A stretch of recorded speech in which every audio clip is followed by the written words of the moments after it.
Whenever time na nasa school ako, I feel empty. I feel something na hindi ko gusto. I've lived here in Italy for 4 years, but can't find my happiness.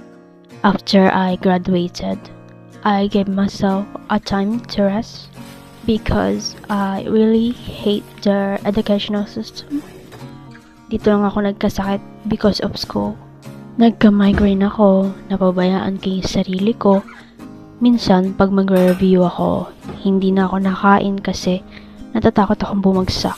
But now, nalagpasan ko yung 4 na taong pag-aaral dito, I used to pray every night na, Lord, hindi ko na kaya. Gusto ko na lang umuwi sa Pinas. Kasi wala na akong ihihirit na energy pa for staying dito. Even my mom doesn't care about us. Kung ganun lang din naman sana, edi sana nag-solo living na lang ako, 'di ba? I never feel home sa bahay na to. Sumbat, sisi sa mga bagay na di ko naman ginawa at pagpapasa ng pressured ang ibinibigay nila sa akin dito. I am recording these videos to document my recent experience. Ang hirap kayang ilibang yung sarili. Wala rin akong friends dito. Kung meron man, isa lang. Si Trisha. Kaso, busy na kaya wala na kaming masyadong bonding. Ito yung mga araw at buwan na unemployed days ko. Kasi nga, I'm a fresh graduate. Gusto ko muna for this time na walang masyadong isipin at ginagawa. Kasi sobrang iniyakan ko yung school ko. Alam nyo ba, wala talaga akong idea. Then, kung kailan graduate na ako, tsaka ko lang nalaman na the Italian school system is one of the world's most stressful. Italian school kids make friends easily but suffer high anxiety. Pagkatapos kong graduate, ang sarap sa pakiramdam kasi nakapag-focus na ako. Hindi ko naisipin na bukas may pasok na naman. Kailan na naman kaya yung Sabado at Linggo. Tapos pag naglinggo na naman ay may pasok na naman. Paulit-ulit as in, sa buong 4 na taon wala akong motivation be. Sobra. Tapos andyan pa yung nanay mo na sabihan ka ng mga negative thoughts, ida-down ka pa. Bakit tourism yung kinuha mo? Dapat tag-engineering ka na lang. Filipino toxic culture.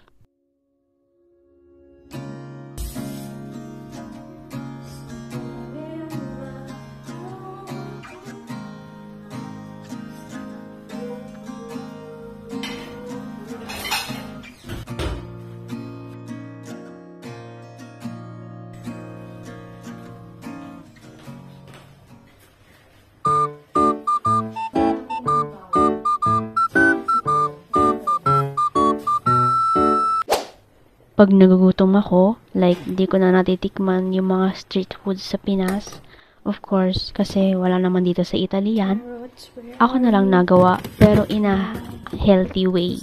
Kasi bawal ako sa mga junk foods. Mahina immune system ko. Madali ako magkasakit. Nakakakilos lang ako dito sa bahay pag wala yung mga tao. Pero pag nandyan na sila, magdamag lang akong nasa kwarto. You will be doing yourself a favor by avoiding going out.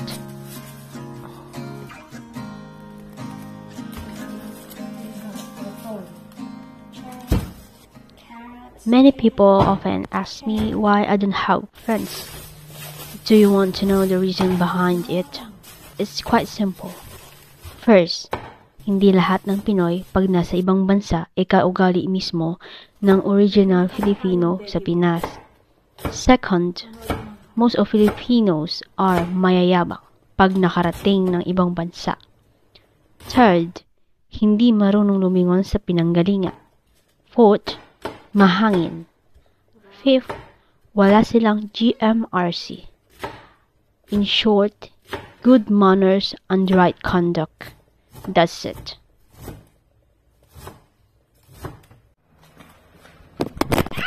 Animal nga di ay! Ayan na. Kaya na maging aesthetic. Okay na ba to?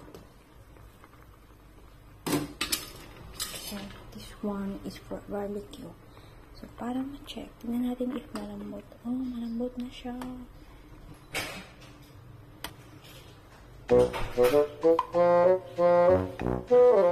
Kanino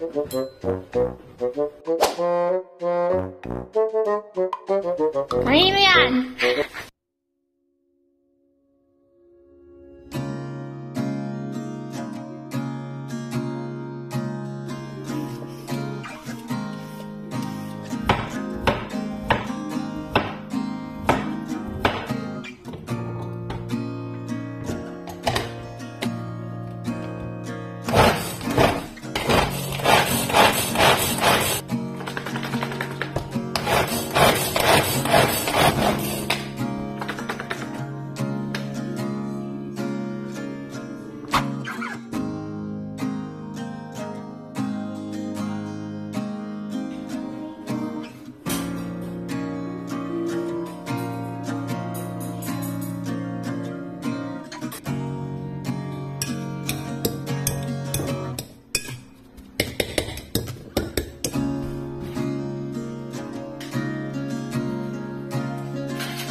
Thirty na maliligo muna ako. Ang mga ito na.